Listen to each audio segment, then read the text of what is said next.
Few days ago, the South Korean stock market did something it's only done a handful of times ever. The Kospi dropped almost 10% in a single session, so violently that automatic circuit breakers froze all trading for 20 minutes. Samsung and SK Hynix, basically half the Korean market by themselves, each lost more than 12% in hours. By the time New York opened, the Nasdaq was down over 2%, and chip stocks were bleeding everywhere. For about a day, half of financial media asked the same question: is this it? Is the AI bubble actually popping? It wasn't. The market clawed most of it back within 48 hours. But it was a preview. So let's ask the real question before the real event happens. If it does pop, who actually loses the money? Here's what almost nobody agrees on: whether this is even a bubble. Jamie Dimon, who runs the largest bank in America, says AI is real, but a lot of the money chasing it right now will be wasted.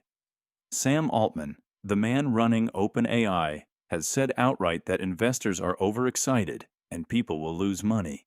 Meanwhile, Jerome Powell at the Federal Reserve and strategists at Goldman Sachs and JP Morgan argue this isn't like the dot-com era at all, because these companies have real revenue behind them. Both sides might be partly right. What's not in dispute is the scale. U.S. companies are on pace to spend over $500 billion a year on AI infrastructure through 2027. Nvidia alone is worth more than the entire economy of every country on Earth, except the U.S. and China. So if this thing deflates even a little, the money has to come from somewhere. Let's find out where. Start with people who never chose to play this game at all. If you have a 401k or a target date fund in the U.S., you probably own this trade without realizing it. The 10 largest S&P 500 companies, almost all of them AI-driven, now make up around 40% of the index, the heaviest concentration in roughly half a century. The Magnificent Seven alone are somewhere between 30 and 36%. Auto-enrollment quietly channels your paycheck into whatever the index holds. And right now, the index holds an enormous concentrated bet on artificial intelligence, one a municipal employee auto-enrolled a decade ago never actually agreed to make. But index investors aren't even the most exposed people here. There's a layer underneath this that most people have never heard of. That layer is debt. The trillions pouring into data centers aren't mostly coming from company profits anymore. They're borrowed. Oracle signed a $300 billion five-year deal to supply computing power to OpenAI. To fund it, Oracle sold $18 billion in bonds in September of 2025, then came back 7 weeks later for another $38 billion in loans. Investors felt blindsided, and in January of 2026, bondholders sued, claiming Oracle hid how much debt it actually needed. Here's the detail that makes this real instead of abstract.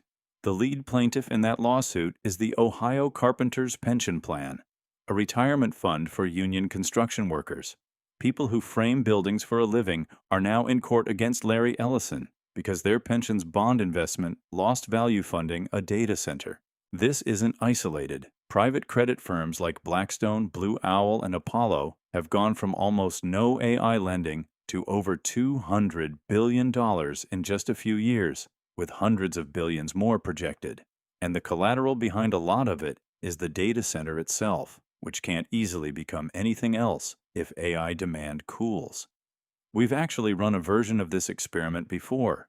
Between 2000 and 2002, the Nasdaq fell 78%, wiping out roughly $5 trillion. A Vanguard study found 70% of 401k accounts lost at least a fifth of their value, and bondholders who funded all that fiber optic cable recovered barely 20 cents for every dollar they put in.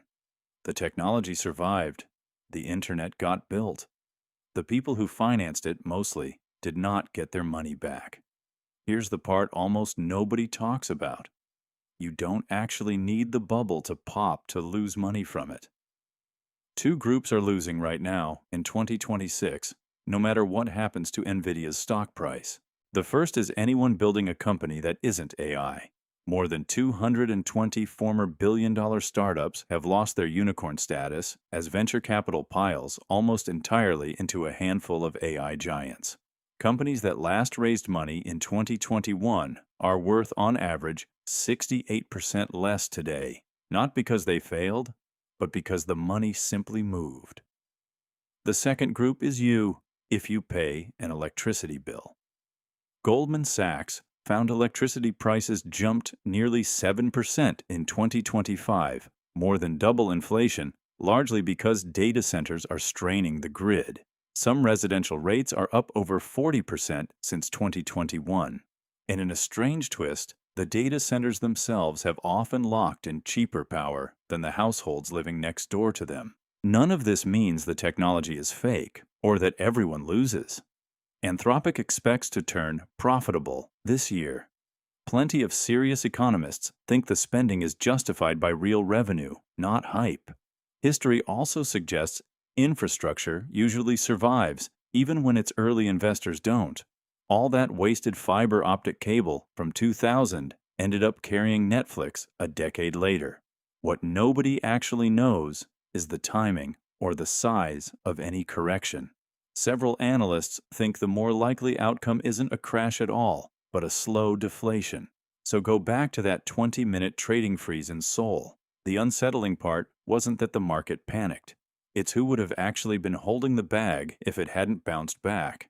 A pension fund for carpenters. A teacher's 401k. A family down the road from a data center, opening an electricity bill they didn't see coming. The people most exposed to the AI bubble are rarely the people who chose to make the bet. If you want to know whether you're one of them, the first place to look isn't the news. It's your own 401k statement.